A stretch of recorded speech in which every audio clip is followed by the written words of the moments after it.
trabajo. De hecho, vamos a empezar nuevamente a repasar desde el primer flujo de trabajo, es decir, las actividades dentro de este flujo. Primera actividad, no nos olvidemos que está análisis de arquitectura. En análisis de arquitectura, ¿qué tienen que hacer? Identificar los paquetes. Cada uno de estos paquetes se deben identificar cuáles serán los casos de uso que se debe establecer relación con el caso de uso.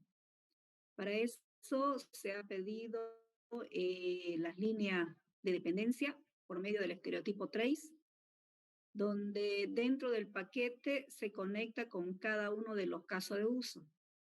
Se pidió el escenario y la vista del encapsulamiento de la información, es decir, dentro de un paquete, cuáles son las características que se tiene para cada uno de ellos, con los actores más los casos de uso, que eso ya lo hemos explicado.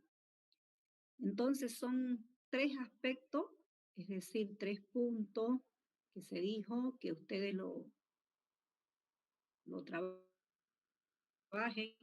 Hay grupo que lo ha hecho y lo empezó, entonces comenzamos prácticamente con el número 1. Ahora, en la siguiente calle, es decir, con el segundo trabajo o actividad, tenemos prácticamente, deja de ser arquitecto, se debe prácticamente ver con el rol de ingeniero de caso de uso. O sea, este rol debe tener la capacidad de poder visualizar el trabajo en varios ámbitos. Lo primero que tiene que saber es cuál es el alcance del trabajo. Segundo, ver el contexto, hasta dónde debe tener la capacidad de poder ir implementando cada uno de los casos de uso. Toda esa información nosotros podemos ya verlo en este primer trabajo, es decir, en todos los casos de uso que ustedes han ido encapsulando en cada uno de los paquetes.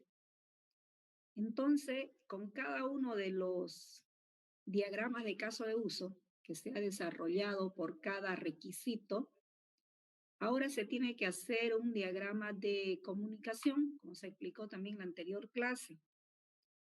El diagrama de comunicación se tiene que desarrollar para cada caso de uso. Pero fíjense, para que ustedes puedan tener un poquito más de valoración con toda la información que están haciendo, se pide o ya se solicitó en la anterior clase que los diagramas de comunicación que ustedes realicen van a ser lo que ustedes lo van a presentar en la programación. Por ejemplo, un grupo dice, yo estoy programando 6 casos de uso. Entonces, esos 6 casos de uso que ha programado, tendrá por acá un caso de uso de repente que diga gestionar cliente. Gestionar cliente yo lo veo en este nivel como caso de uso. En el flujo de trabajo, captura de requisito, veo el detalle, veo el diagrama del caso de uso, vemos cómo está desarrollándose en cada uno de los puntos que ya se establecieron. Sin embargo, aquí, cuando yo diría la parte de gestionar un cliente, diagrama de comunicación para gestionar cliente, lo primero que debería ver es cuál es su clase interfaz.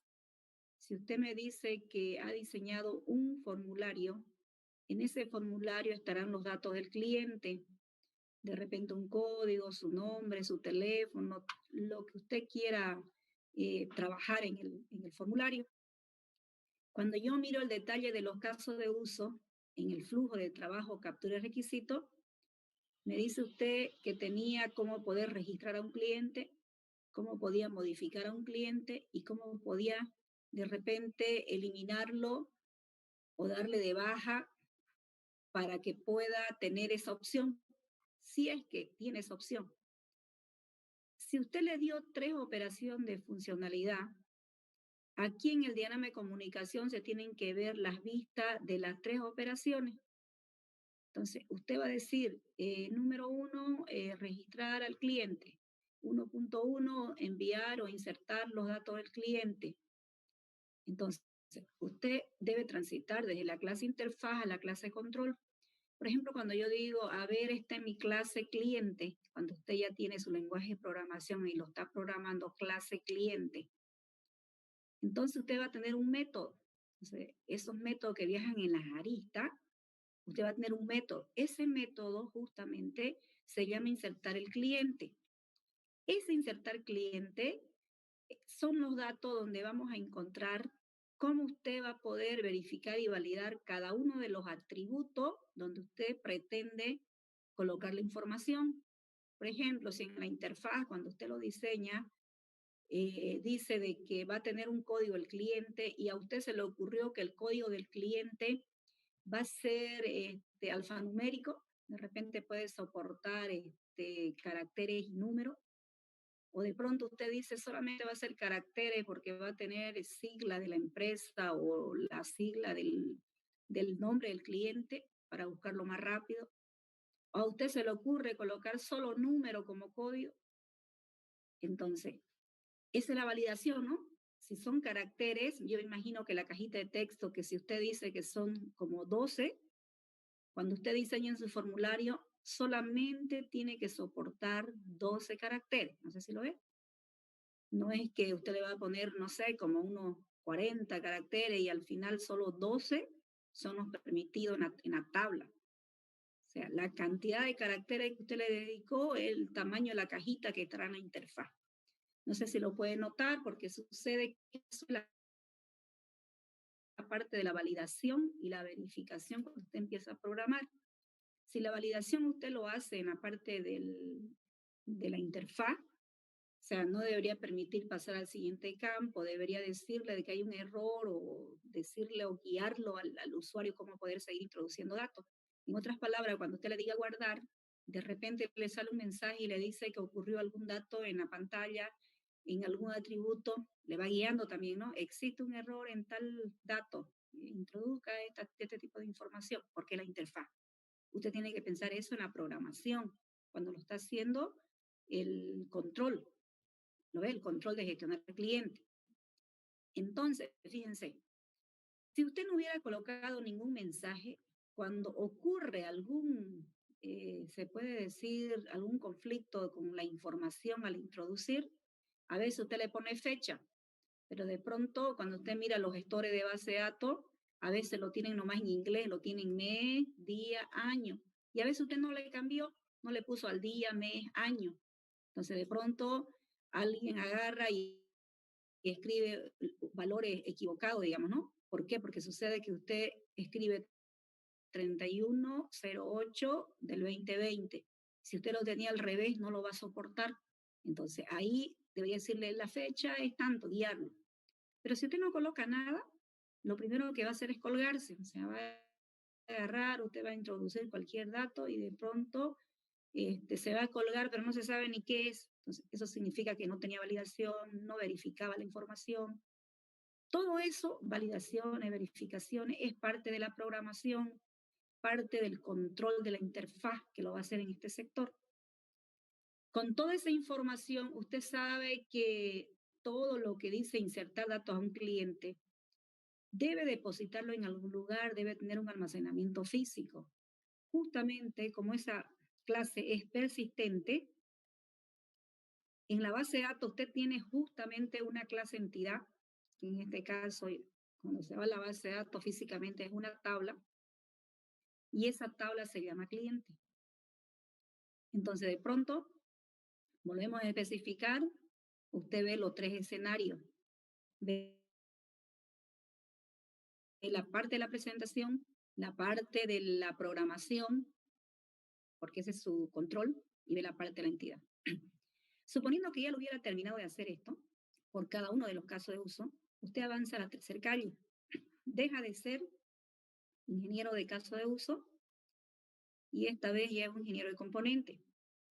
¿Qué va a hacer a este nivel? Va a analizar la clase, como dice aquí, ¿Qué es lo que va a hacer aquí? Mire, aquí decía que yo tenía la clase interfaz llamada cliente. Esta clase interfaz, ahora ya yo lo veo como clase, es decir, veo el nombre, sus atributos y sus métodos. Por eso dice analizar una clase. Estoy analizando la clase interfaz. En este sector, usted dirá que el nombre de la clase es cliente, es el cliente.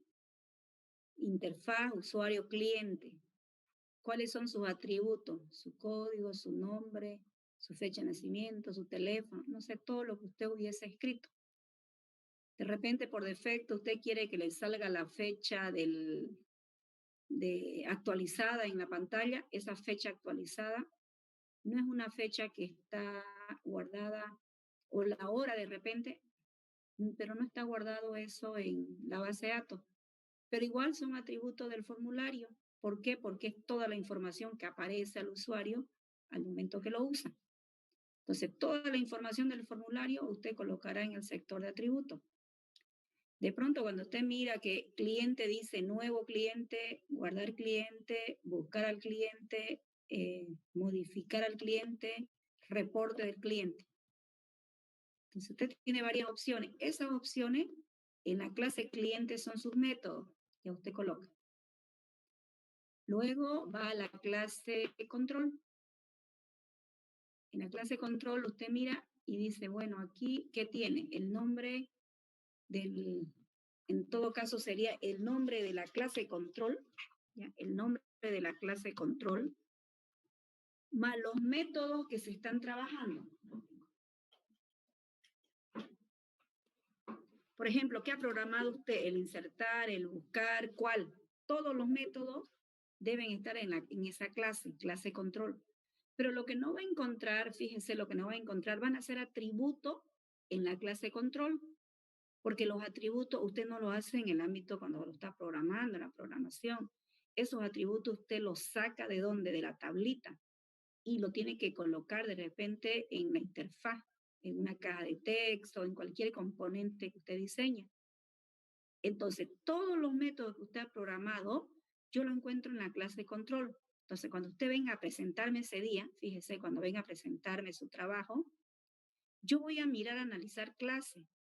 Voy a mirar su clase de control y ya yo puedo saber cuáles son las clases que usted ha implementado y voy a saber cuáles son los métodos que usted tiene programado. O sea, los métodos que usted ya lo tiene programado. Y cuando yo quiera ver cada una de esas interacciones, vamos y miramos flujo de trabajo, captura de requisitos y miramos el detalle.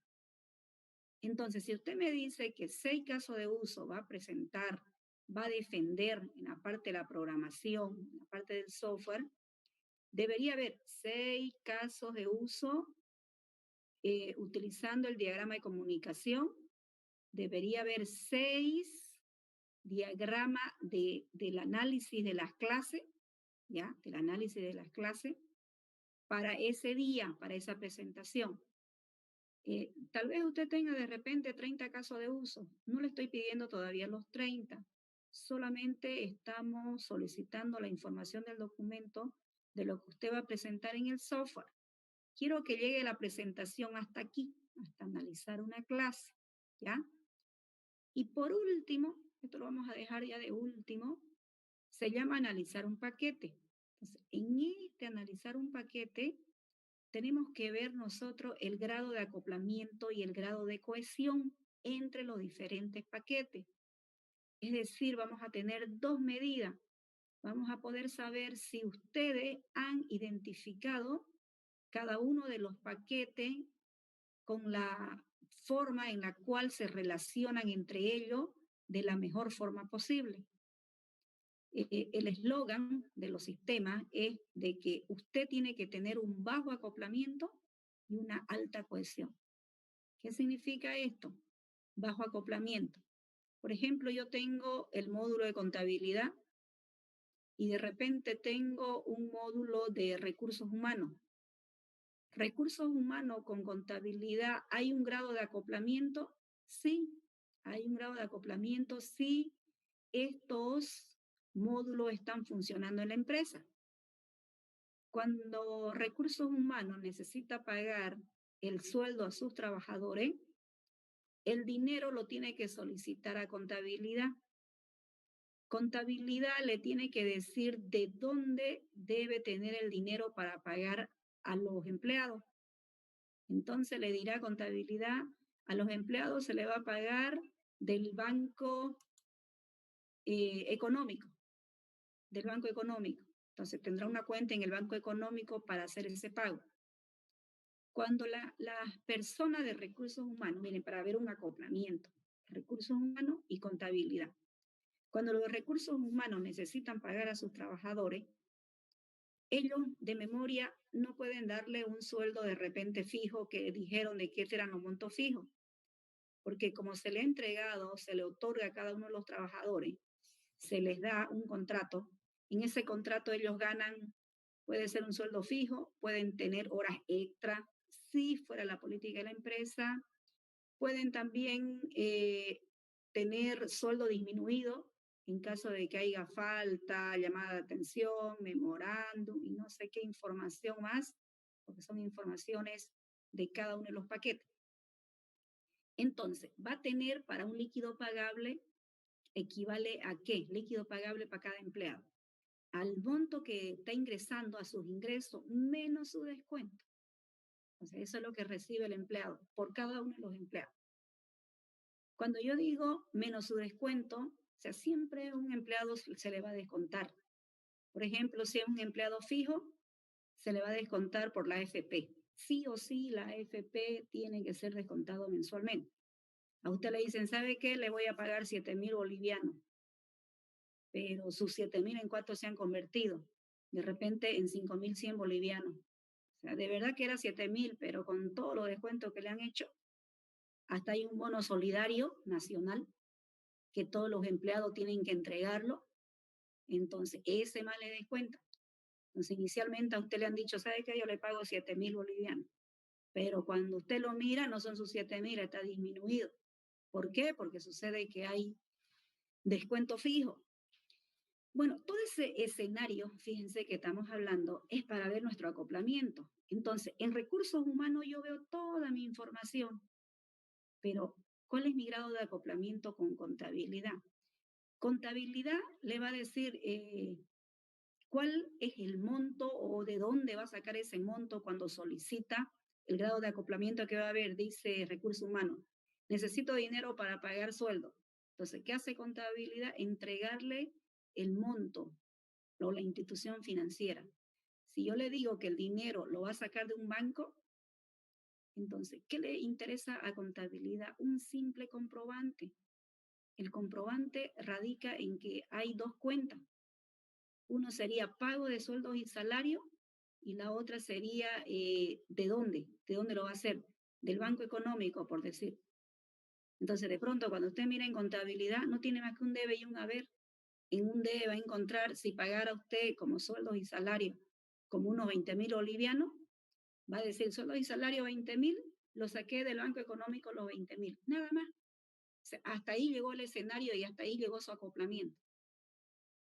Pero ahora fíjese, hay empresas que usted es verdad que tiene recursos humanos, tiene contabilidad, tiene muchos módulos desarrollados, pero hay otras empresas que solo quiere contabilidad, que no le interesa tener recursos humanos porque lo que quiere llevar son sus datos de su empresa y no tiene muchos empleados, entonces no le interesa recursos humanos para nada en su empresa, solo contabilidad. ¿Por qué digo que tiene que tener un bajo acoplamiento? Porque contabilidad puede funcionar solito, sin ninguna dependencia, pero también puede fusionar acoplado con otro paquete que le van a enviar información y que me voy a ahorrar un auxiliar contable que me va a meter todos los comprobantes a cada rato y no acabar nunca su tarea, sino por cada acción de movimiento en cada una de estos paquetes, llámese producción, inventario, recursos humanos y todo lo que tenga la empresa. Tras que yo haga esos movimientos directo, hacen el asiento automático en contabilidad. No hace falta que alguien lo esté introduciendo. Ahí está ocurriendo el acoplamiento. ¿Me entienden? Entonces, esto, por eso le digo, lo vamos a mirar después. esto que lo estoy explicando en este momento no va a ser parte de la presentación que viene, solamente lo voy a revisar hasta acá. Luego vamos a mirar la medida de cohesión, que también es otro tipo de situación que debe trabajar con la información. Mire, no sé si alguien ha ingresado al portal, ya yo le dejé ya descrito, fíjense lo que van a ir avanzando para que lo vean. Miren, como siempre, tenemos acá un sector donde están las presentaciones de todos los proyectos que han hecho. Entonces ustedes, en este caso, miren, tenemos la presentación del documento hasta el 30 de agosto, ¿ya? Entonces, si tienen alguna duda el día lunes me pueden preguntar. No se olviden que el próximo viernes es el primer examen parcial. Entonces, el próximo viernes, que es el primer examen parcial, por favor, ese examen tienen que empezar a las 7 en punto, ¿ya? Se conectan de ahora en adelante con el mismo código, ¿ya? Así que no hace falta. 7 en punto empieza el examen del día viernes, próximo viernes. No se olviden de eso. Bueno, ahora hablemos del proyecto, cómo queda. Para el día domingo 30, miren, fíjense que tienen tiempo toda la semana de ir haciendo y programando. Presentan el documento hasta análisis de clase, ¿lo ven? Hasta análisis de clase.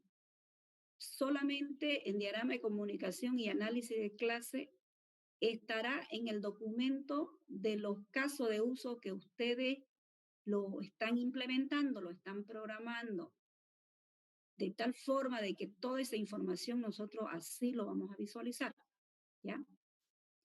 Ahora, la manera de presentar, miren, la semana del 31, fíjense, el lunes 31 de agosto, únicamente se van a defender los grupos pares, ¿me entienden? ¿Sí? Van a defender los grupos que son pares. Y el día miércoles 2 de septiembre, los grupos que son impares. Entonces, cada uno ingresa donde le corresponde para la defensa de los trabajos. No se olvide que ese día tiene que traer usted el software. Yo les voy a permitir que ustedes me puedan compartir su pantalla y me expliquen su software, me muestren su código. Yo voy a mirar su clase control y esa clase tiene que estar programada y todo lo que viaja en Ajarista son los métodos que están implementados. ¿Lo entienden? Entonces, eso son lo que ustedes tienen que presentar, el software. Ya no es que van a presentar documentos la hora de la defensa. Tiene que ser el software. Entonces, ¿cuándo lo harán? En la fecha que está acá. ¿Sí? Esa sería entonces la recomendación, jóvenes, vayan trabajando este fin de semana en grupo. No se olviden que la defensa es en grupo. Yo puedo preguntar a cualquiera de ustedes. En este grupo, si son 5, yo voy a personalizar, por ejemplo, puedo seleccionar a uno y le digo que me muestre el código, que me modifique algo y me lo tiene que hacer porque se supone de que son parte del equipo y ustedes lo están trabajando, ¿ya? Bien, entonces con este tipo de trabajo que tienen que ir haciendo, eh, continuamos el día lunes. Mejor si lo avanzan y si tienen algo que ir consultando, lo hacen, ¿sí? Bueno, ahí quedamos entonces. Hasta luego, jóvenes.